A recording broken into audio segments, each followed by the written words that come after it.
Hello, everyone. Reverend Deanna Cox here for your midweek reflection on February 1st. It's been a full and rich week for me. I don't know about for you folks. I mentioned last week in the midweek reflection that I was in the middle of taking a course, and it was so amazing. It was on spiritual entrepreneurship, and it awakened something in me that has been dormant for quite some time. And so that has brought such joy to my life.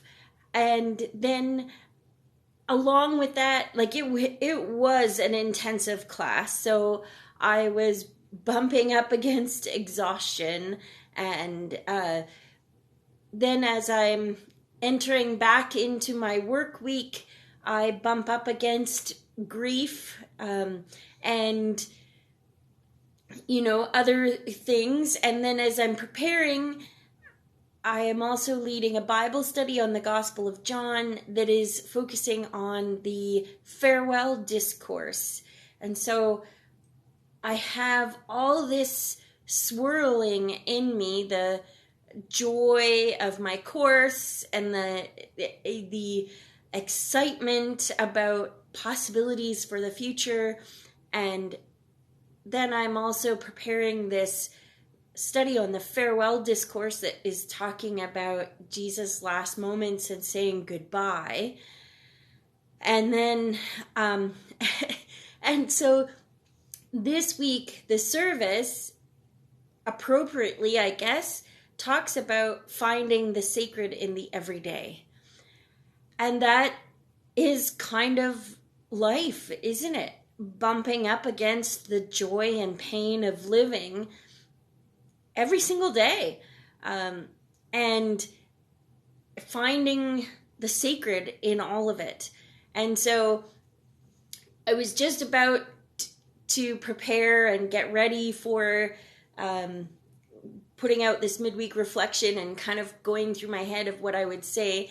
And our little cat, Tico, was crying and wanted to be picked up and held. And I was thinking, that in itself can be the sacred in the everyday, calling your attention to stopping for a minute. The pause is sacred, and so is the warmth and cuddles.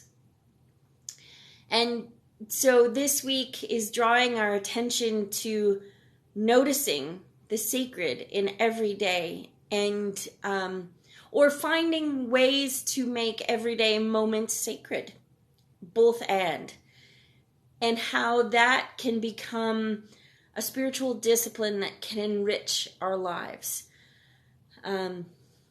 We've been talking throughout this series how life is hard. It is. We bump up against all sorts of things in our daily living. And so ways of making it easier are finding ways to notice the sacred in it, whether it's the companionship of a pet, or maybe it's the love of a friend or a church community or an Aquasize group. In my course, we talked a lot about how the way that people seek out things has shifted. It doesn't mean that they are no longer desiring a connection to community or a connection to faith or whatever it is. We had we've talked about how churches aren't the only institutions that are feeling this shift. But it doesn't mean that the needs have disappeared.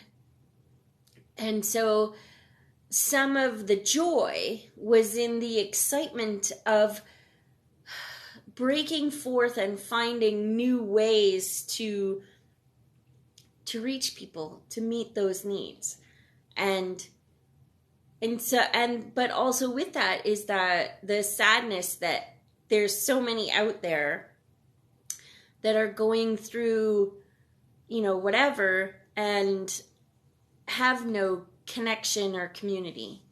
And so there's probably two challenges in this. One is, like I said, to find moments in your days this week to notice and draw attention to the sacred in some way. And I guess maybe the other challenge, which is really hard for me, and so I understand if it's hard for you, but the challenge is to invite someone. And so if you have found our midweek reflections meaningful, or if you come to our services, our in-person services, and find them meaningful, invite someone to come with you. Not with the air of, I'm going to convert you, but with the air of, this has been helpful for me, and I wonder if you might find it life-giving as well. And it's, like I said, it's a tricky thing for me to do, so I totally get it. But it's an invitation. Like inviting someone to a concert that you really like the music for. Hey, have you ever heard these people? Or coming to a group, like a book study or a sports team that you also enjoy being part of. Think of it like that. Hey, I am a part of this, and I have found it great, or helpful, or interesting, or provocative, whatever it is. And invite someone to join you with it.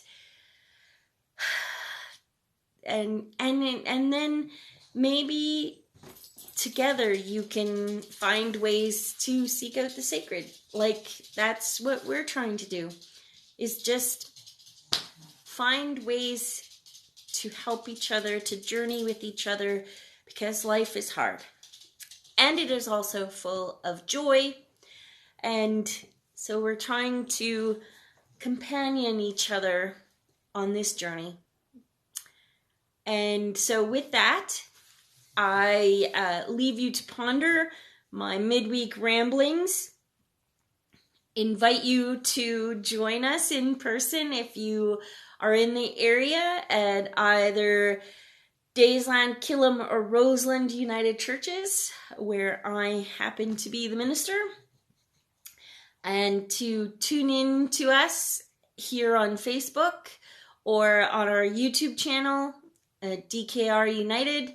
You can also find, if you have people in your lives that are not on Facebook, they can find these, our posts and things on our website, dkrunited.ca. And yeah, I hope that you can pause and acknowledge the sacred in your week. Take care. God bless. Bye.